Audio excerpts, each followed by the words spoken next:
आशा करी सकलेई सुस्थ आछेन भालो आछेन। टुकाइয়ের রান্নাঘরে আপনাদের সকলকে স্বাগত জানিয়ে আজকে রেসিপি শেয়ার করছি। এখানে এই যে 100 গ্রাম মতো মটর ডাল আমি 3-4 ঘন্টা আগে একটু ভিজিয়ে রেখেছিলাম।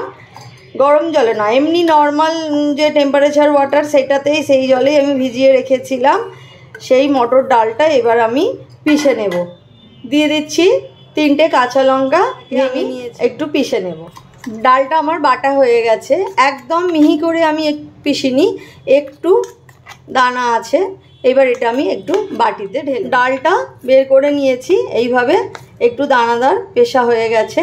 এর মধ্যে দিয়ে দিচ্ছি একটু হিং, আর দেব অল্প একটু হলুদ,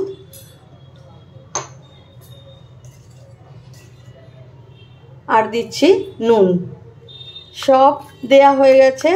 এইটা একটু ভালো করে মিশিয়ে নেব। মটর ডালের এই বড়া তরকারি নিরামিষ দিনে একবার বানিয়ে দেখবেন, খুব ভালো হয় খেতে। সবাইকার খুব ভালো লাগবে, খুব মুখরোচক হয়, আর খুব সহজেই বানিয়ে নেওয়া যায়। আমি এটা কিছুক্ষণ একটু গ্যাসের মধ্যে একটা চাটু বসিয়ে একটু সরষের তেল দিয়ে নিয়েছি।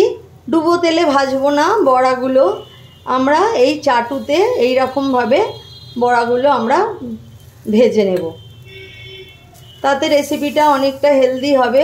সব সময় ডুবো তেল, এত বেশি তেল খাওয়াটা তো ঠিক না, তাই আমরা এইভাবে বড়াগুলো ভেজে নেব। দু পিঠ ভালো করে লাল করে ভাজা যাবে এইভাবেও ভাজলে। দেখুন বড়াগুলো খুব সুন্দর করে উঠে যাচ্ছে। এগুলো আমি সবগুলোকে এইভাবে পাল্টি করে দেব।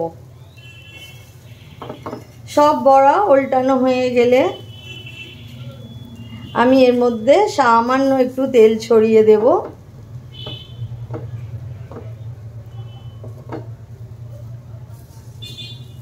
সব বড়া আমার পাল্টি করা হয়ে গেছে। এইবারে আমি সামান্য একটু তেল এর মধ্যে ছড়িয়ে দেব। তার জন্য গ্রেভি বানাবো, তাই আমি এখানে 3টে টমেটো কুচিয়ে নিয়ে এর মধ্যে দিয়ে দিলাম, আর দিয়ে নিচ্ছি আদা কুচি, আর এই যে 4টে মতো কাঁচা লঙ্কা ভেঙে নিয়েছি সেইটা। সামান্য একটু জল দিয়ে এটা ভালো করে মিক্সিতে পিষে মশলা পেশা হয়ে গেছে। এবারে বড়ার ঝালটা বানাবো, তার জন্য আমি কড়াতে একটু সরষের তেল গরম করে নিয়েছি। দিয়ে দিলাম 2টো শুকনো লঙ্কা, দিয়ে দিলাম তেজপাতা, আর দিয়ে দিচ্ছি সামান্য একটু হিং। তেলটা গরম হয়ে গেছে, ফোড়নটা হয়ে গেছে। এবার আমি পিষে রাখা যে টমেটো, কাঁচা লঙ্কা আর আদা যেটা পিষে নিয়েছিলাম সেইটা এর মধ্যে ঢেলে দিলাম। এবারে এর মধ্যে আমি দিয়ে দিচ্ছি একটু হলুদ গুঁড়ো, দিয়ে দিচ্ছি একটু জিরের গুঁড়ো, আর দিয়ে দিচ্ছি ধনের গুঁড়ো, দিয়ে দিচ্ছি নুন। এগুলো সব দিয়ে ভালো করে মশলাটা একটু কষিয়ে নিতে হবে।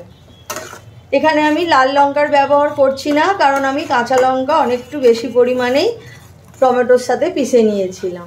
সামান্য একটু চিনি দিয়ে দিচ্ছি, যেহেতু নিরামিষ রান্না একটুখানি মিষ্টি না দিলে ওটা স্বাদটা ভালো লাগে না। একদম এটাকে ভালো করে তেল ছাড়া অবধি কষিয়ে নিতে হবে। দেখুন আমার এই যে মশলাটা থেকে ভালো করে তেল ছেড়ে দিয়েছে। এইবার আমি এর মধ্যে একটু ওই মশলা বাটার যে জলটা আছে সেই মশলা বাটার জলটা দিয়ে দেব। এতে আর একটু জল দিতে হবে, বড়াগুলো তো একটু বেশি গ্রেভি রাখতে হবে, বড়াগুলোর তো না হলে সেদ্ধ হবে না, আবার বড়াগুলো একটু জলও টেনে নেবে, সেই জন্য একটু বেশি পরিমাণে জলই দিতে হবে। বন্ধুরা আমার এই যে গ্রেভিটা খুব ভালো করে ফুটে উঠেছে। এবারে আমি একটু বেশি করে জল দিয়েছি, আবার বলছি, তা নাহলে বড়াগুলো তো সব জলটা টেনে নেবে, তো একটুও গ্রেভি থাকবে না। আর দেখুন এই যে বড়াগুলো কত কম তেলে কত সুন্দর করে মুচমুচে করে ভাজা হয়েছে। এই যে বড়াগুলো সব দিয়ে দিলাম। বড়া দিয়ে বেশিক্ষণ ফোটাবো না, 1-2 মিনিট ফুটে উঠলেই এটা গ্যাসটা বন্ধ করে দিই। এই যে বড়াগুলো একদম ফুটে গেছে, বেশিক্ষণ ফোটাবো না। এবারে আমি গ্যাসের ফ্লেমটা বন্ধ করে দেব। বড়ার ঝাল মটর ডালের বড়ার ঝাল একদম রেডি। আমি গ্যাসের ফ্লেমটা এবার বন্ধ করে দেব। এই জলটা এতটা থাকবে না, বড়াটা তো জলটা টেনে নেবে, তা নাহলে পরে একদম শুকনো হয়ে যাবে, তাই একটু বেশি করে জলটা দিয়েছি।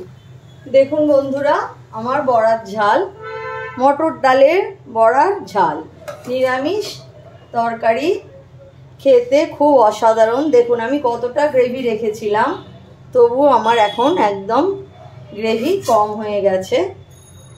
বড়াগুলো সমস্ত ঝোলটা টেনে নিয়েছে। এই যে আমার নিরামিষ বড়ার তরকারি, খেতে খুব সুন্দর অপূর্ব স্বাদের এই নিরামিষ তরকারি অবশ্যই একবার বানিয়ে দেখবেন, ভাতের সাথে খেতে খুব ভালো লাগে। আমার রেসিপি ভালো লাগলে আমার চ্যানেলটাকে অবশ্যই সাবস্ক্রাইব করে নেবেন।